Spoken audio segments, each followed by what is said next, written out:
Autolite and its 96,000 dealers present Suspense. Tonight, Autolite brings you a story of love and hate. A story we call Three Lethal Words, starring Miss Joan Crawford.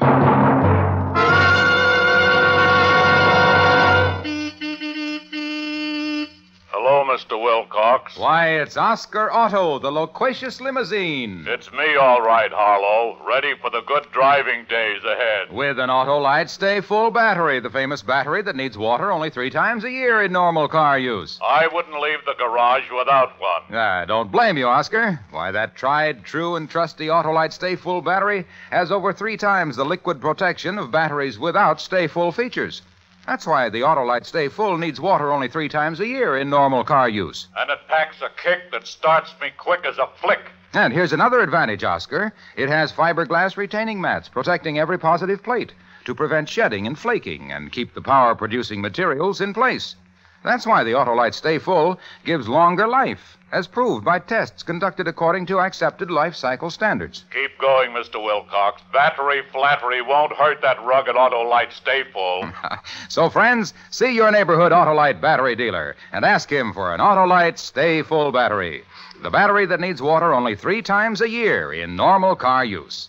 Your Autolite man is equipped to give you the best in battery service. Remember, you're always right with Autolite. And now, with 3 lethal words and the transcribed performance of Miss Joan Crawford, Autolite hopes once again to keep you in suspense. Mr. Lewis, Miss Winters to see you. Miss Jane Winters. Jane Winters? Jane Winters? Are you sure she said... Philip, darling. Jane? Oh, Jane, I told them downstairs at the desk, I said, you must be mistaken. It can't be Philip Lewis. He's just a story analyst. They said, no, he's head of the studio story department now. And I just couldn't believe it. Because I've always remembered you as just a reader. One who used to make the most devastating criticisms of the scripts I wrote before I got sick. I've been ill, you know. Did you know I've been ill? But everything's all right now. Oh, good. I'm glad. Sit down, won't you, Jane? Thank you. I'm exhausted. I've been shopping all afternoon. I've been buying supplies for my hobby, you know. I do etchings now. Do you know what's in this bottle? Acid. Nitric acid. Eats away the steel plates, you know. Amazingly powerful. As a matter of fact, that's why I'm here. I was buying this, and I got an idea for a story. I'd like to tell it to you if you have a minute. Why, of course, Jane. Oh, Grace, if anyone calls, I'm out. Yes, Mr. Lewis. And tell Johnny Elman... No, wait a minute. I'll write it down for you. Last time I was here, Leo Burns was head of the story department. Oh, he's producing now. Oh? Doing very well at Universal. So many changes. Here, Grace, right away. Yes. So many changes. Cigarette? Thanks. It's been a long time, hasn't it, Philip? Yes. You're looking well, Jane. I'm feeling all right now. I don't want to talk about me. I want to tell you this idea. It's all worked out in my mind, except the end. I don't like the end. But, well, anyway, we open in the living room of a rather nice little house in the hills above the Strip. I don't know if you were ever in the place I once had up there. Anyway, a place like that. It's around 2 a.m, and there's this girl pacing back and forth in this living room. Call her Sally. Sally Summers. She's smoking a cigarette, quick, nervous puffs. Abruptly, she flips the cigarette into the fireplace, hesitates a moment, and then picks up the phone. Sally's a screenwriter, not a bad person. If you knew her, really knew her, you'd see she's not a bad person. All she wants is a little affection, a little love. That's all she wants.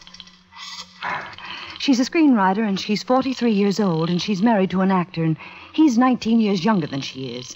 It's 2 o'clock in the morning, and she's all alone. Hello, Macombo. Macombo? Is Chris Summers there? Christopher Summers? 1 moment, please. I'll see. 43 isn't very old. She's always taken care of herself. Looks ages younger than that. She and Chris have been married almost a year. And her whole life is wrapped up in the boy, and it's been fine till recently. Recently, it hasn't been so fine. Hello? Chris, where have you been? I've been worried sick. No, I'm sorry. Mr. Summers isn't here. Not there? Oh, thank you. She's phoned everywhere. She can't find him. It's getting later and later. And there she is in this empty house above the silent, sleeping city, and she's ready to scream.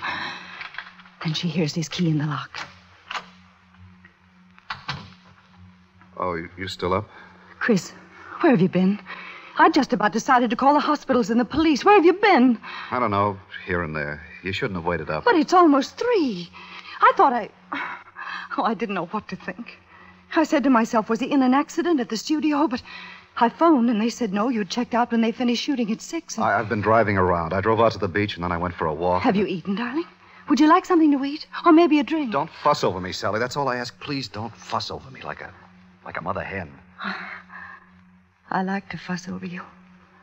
Sorry, I didn't realize I was doing the mother hen bit. But you might have phoned me. I didn't feel like talking to anybody. Not anybody.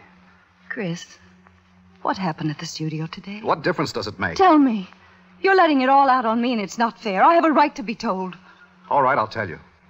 One of the grips had a valise full of greeting cards he was peddling. Greeting cards for Mother's Day. And Harry Minch was on the set, and you know what a kid a Harry is. And he bought one for his mother, and then he turned to me. I don't want to hear it. You'll hear it anyway. He turned to me, and he said, Chris, these Mother's Day cards are beautiful. I said I don't want to hear They're it. beautiful. He said, why don't you send one to Sally? And that's not all. I won't listen. Take your hands away from your ears. Let me go. You're going to listen. Chris. I've been getting these dirty digs since we first started seeing each other. Last summer. I was doing a scene with Ada Field last summer, and someone asked me if I'd seen Sunset Boulevard, and Ada yelled, seen it? He's living. Oh, please. Please, no more. Please. So now you know. Chris, look, we knew it wasn't going to be easy. There's knowing, and then there's knowing. Leaving the lot this evening, I ran into Harley Duke, and I braced him. How much longer am I going to be kept in small parts? I said, how much longer am I going to play third man in the posse and G-Mom? What's for dinner? He said, how can you be built into love's young dream for the Bobby Soxers while you're married to someone twice your age? Get wise, kid, he said. Get wise. That was 7-8 hours ago. Since then, I've got wise. You what? I'm leaving you. Chris, no. No. Chris, listen to me. It's not a perfect marriage. All right, so it's not a perfect marriage, but it's the only marriage we have, and you try to make it work. For better or worse. That's what he said, for better or worse. I'm leaving. That's what I came back to say. Goodbye, Sally. Chris, no, I love you. You're all I have. That's your problem. I've got my own. Chris, I won't let you. Get out of my way. Chris, I won't let you. Get out of my way. No! Chris!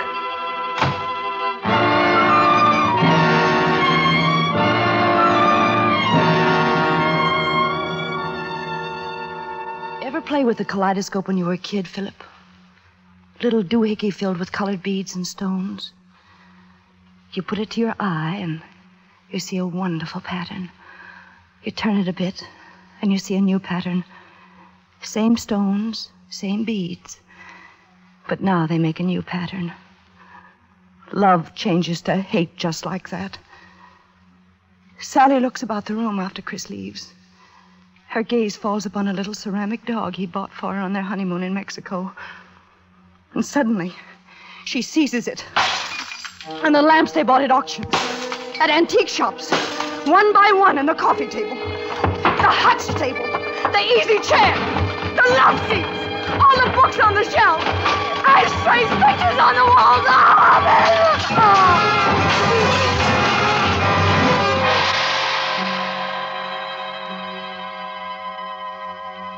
And in the morning, when her maid comes in, Miss Summers? I'll destroy him. Miss Summers, honey? I'll destroy him. I'll destroy him. I'll destroy him. Hello? Hello, Dr. Colby's office? I'll destroy him. This Miss Summers' maid.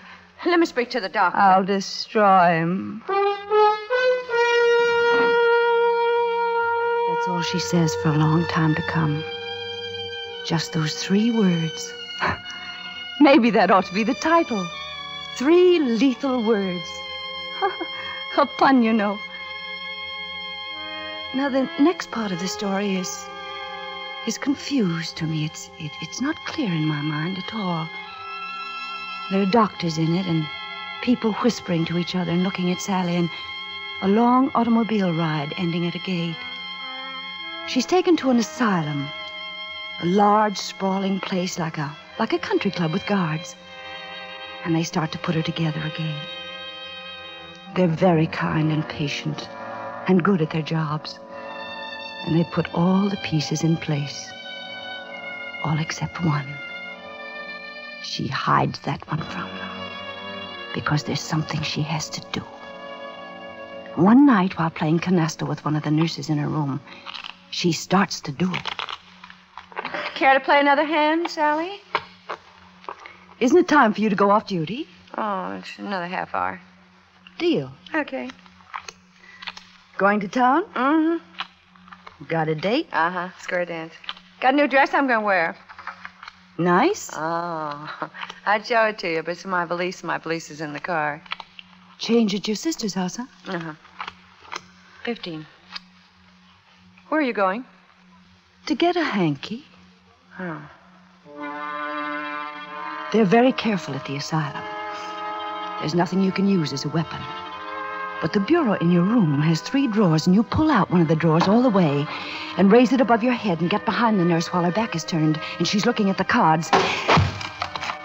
And then you carry her to the bed and take off her uniform and put it on yourself and cover her with the blankets. Then down the corridor and down the steps and across the lawn to the parking lot. There's only one bad moment at the gate. But all the man at the gate can see is your white uniform in the dark, and he knows the car. So you just wave to him, and he opens the gate, and you drive through.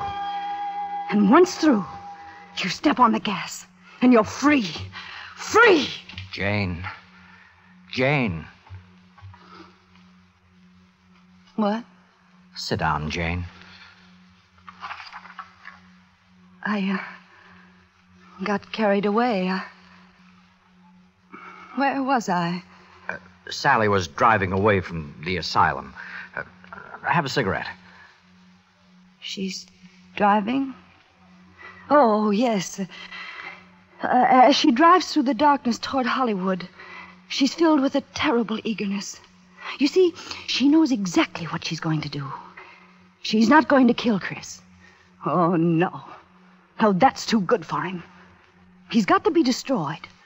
But it's no good if he's not alive to appreciate that. He's got to know he's been destroyed and go on knowing it. So she's decided to change that handsome face of his. Turn it into a scarred and pitted monstrosity. Something that will never, never again face a camera, nor attract a woman, nor cease to remind him that once there was a wife named Sally, who loved him so much. She reaches Hollywood at dawn. Then she abandons the car on a side street and walks until she passes a shop selling artist supplies. Can I help you? Yes, I'm doing some etching, and I need some plates? Got some fine copper plates. No, I have enough plates. I'm out of acid, though. What mordants do you have? Let me see. Got some Dutch. Got the iron perchloride. Got the nitric. That's the best. I'll take a bottle. I don't seem to have it diluted. I'll take it full strength. Yes, ma'am. Oh, I don't suppose I have to warn you to be careful about handling No, it. I'll be very careful. Here you are. Thank you. Doing landscapes? No, as a matter of fact, I'm doing a portrait. Portrait of a man. From life.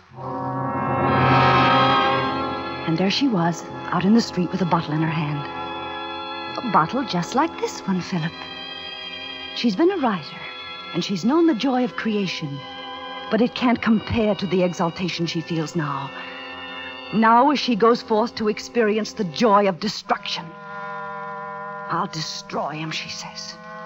I'll destroy him. I'll destroy him.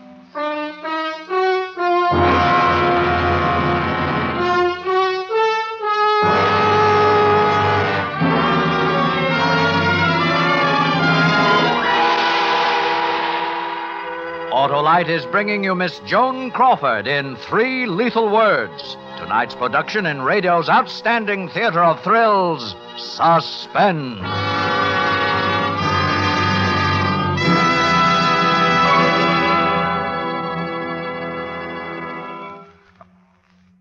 Ready for Easter, Oscar Otto? Sure am, Mr. Wilcox. With an Autolite Stay Full battery under my hood, I'll be the jauntiest jitney in the parade. Well, you can't miss if you've got the battery that needs water only 3 times a year in normal car use, Oscar. Why, that Autolite Stay Full has over 3 times the liquid reserve of batteries without Stay Full features. And it has those great fiberglass retaining mats. It sure has, Oscar, and they prevent shedding and flaking and keep the power-producing materials in place. That's why the Autolite Stay Full gives longer life, as proved by tests conducted according to accepted life cycle standards, eh, Mr. Wilcox? And you're not just banging your hubcaps, Junior. So, friends, see your Autolite battery dealer for your Autolite Stay Full, the battery that needs water only 3 times a year in normal car use. And remember, you're always right with Autolite. And now, Autolite brings back to our Hollywood soundstage Miss Joan Crawford in Elliot Lewis's production of 3 Lethal Words, a tale well calculated to keep you in suspense.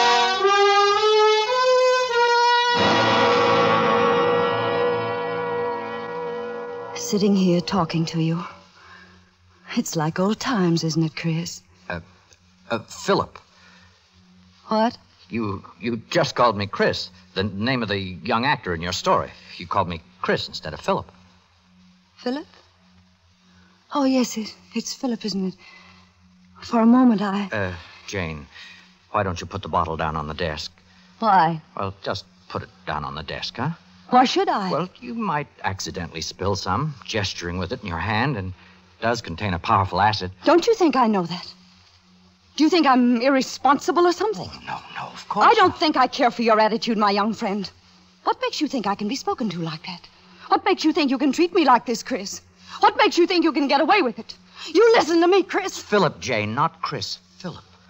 Chris is the young man in your story. Now, go on with your story, Jane. Yes, I'm enjoying it. Story? Yes. Sally Summers had just left the shop with a bottle of nitric acid in her hand. What did she do then? You really enjoy it, don't you? It is rather good, isn't it? Except the end. I don't like the end. It's not the end I want. That is she, Sally, sets out to locate Chris. She enters a drugstore, goes into a phone booth. Hollywood 95264. Hello. This is Mr. Summers' housekeeper. Is it possible for me to speak to Mr. Summers, Christopher Summers? One moment, please. Hello? Hello? Hello, Mr. Summers is with the Lucifer Laughs unit. They're shooting out on the back lot today. I can't put you through to them. Care to leave a message? No. It can wait, thank you.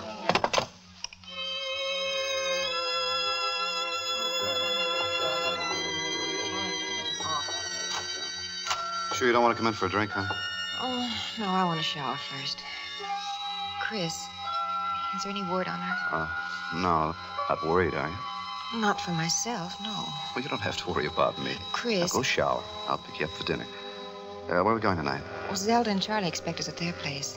Chris. Now, don't look so worried. It's all right, I tell you. I'll see you soon.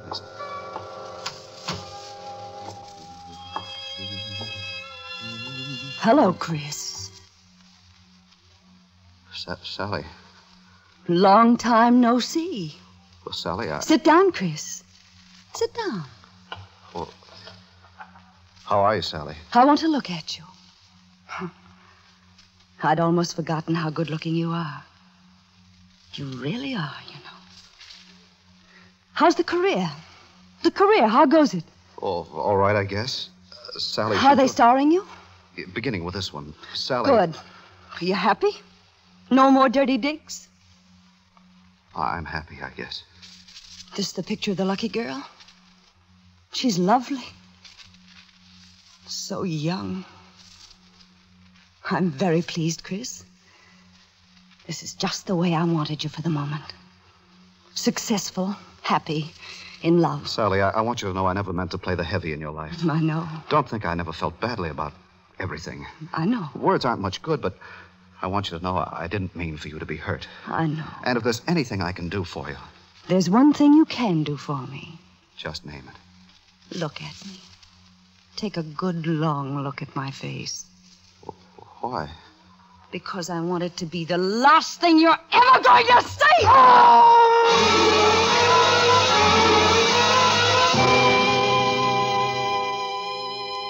That night, back at the asylum, she enjoys the first untroubled night's rest she's had in a long time. No sedatives, no wet packs, nothing.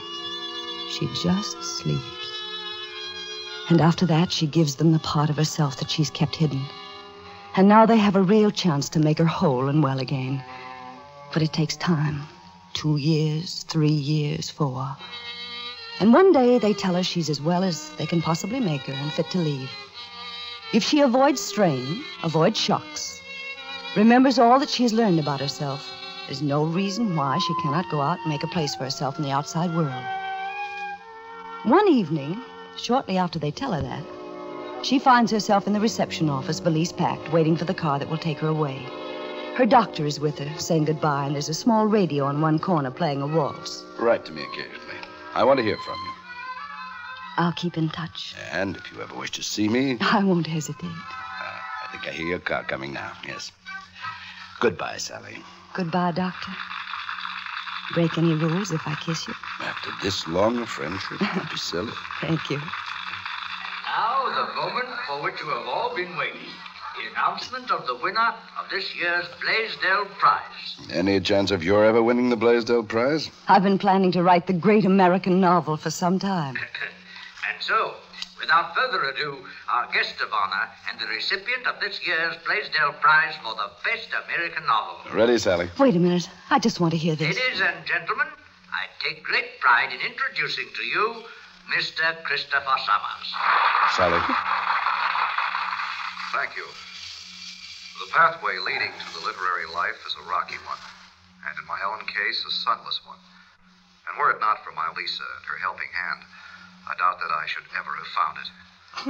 Some years ago, my sight and my career in an entirely different field of endeavor were destroyed. Sally. At that moment... Nurse, turn it off.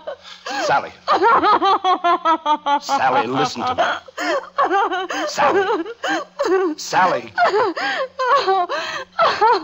But she couldn't stop laughing. For all I know, the car that came to fetch her is still waiting. Isn't that funny?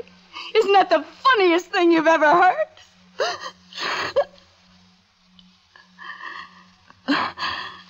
I don't know why I'm laughing.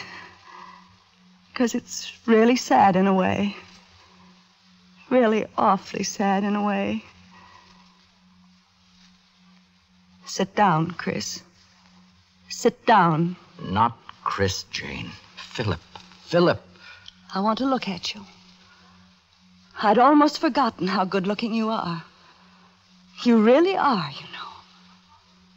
How's the career? The career, how goes it? Jane, listen to me. Are they starring you? I'm not Chris, Jane. I'm Philip. Philip Lewis. Are you happy?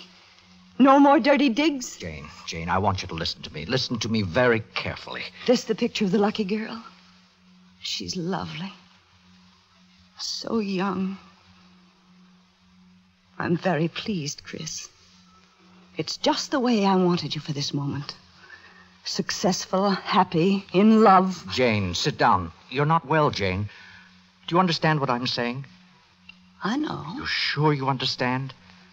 I know. I'm your friend. You and I have been friends for a long time, and... I know. Jane, let me have that bottle like a good girl.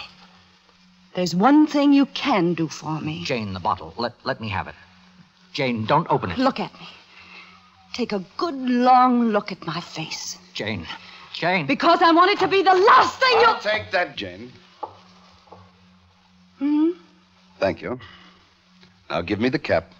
Give it to me, Jane. There we are. Doctor? Yes, it's all right, Jane. I'm here.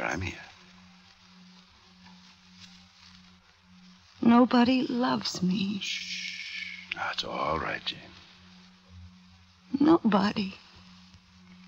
In the whole world.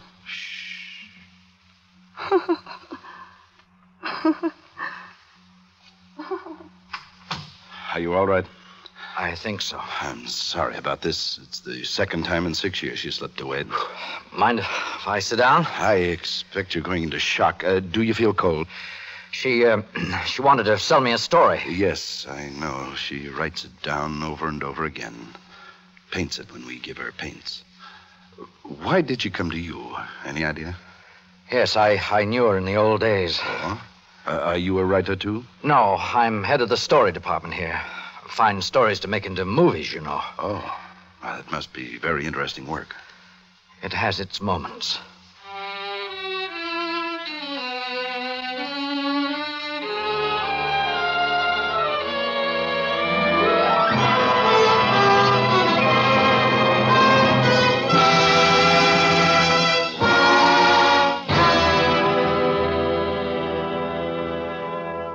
Suspense.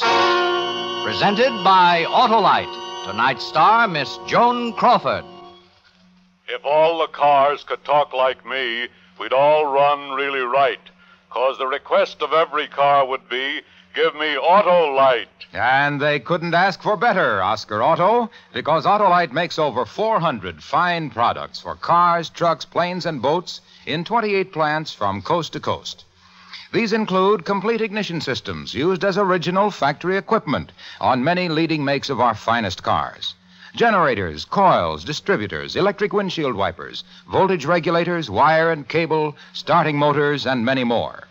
They're all engineered to fit together perfectly, work together perfectly, because they're all part of the Autolite team. So, friends, don't accept electrical parts supposed to be as good. Ask for and insist on Autolite original factory parts at your neighborhood service station, car dealer, garage, or repair shop. Remember, you're always right with Autolite.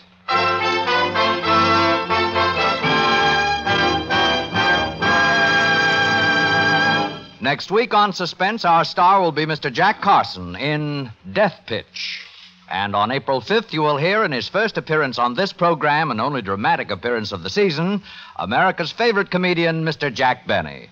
Following Mr. Benny, you will hear such famous stars as Lucille Ball and Desi Arnaz and James Stewart, all on Suspense.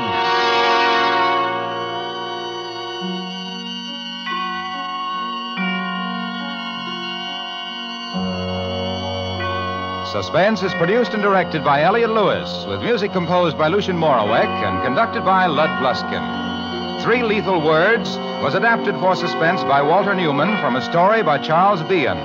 Portions of this program were transcribed. In tonight's play, High Averback was heard as Chris and Joseph Kearns as Philip. Others in the cast were Ted DeCorsia, Lillian Baeff, Don Diamond, Bea Benaderet, and Sylvia Sims. Joan Crawford will soon be seen in the Warner Brothers production, Goodbye, My Fancy. And remember, next week on Suspense, Mr. Jack Carson, as a man who talked to death all those who stood in the way of what he wanted. A story we call Death Pitch. You can buy Autolite Stay-Full batteries, Autolite resistor type or standard type spark plugs, Autolite electrical parts at your neighborhood Autolite dealers. Switch to Autolite. Good night. This is CBS, the Columbia Broadcasting System.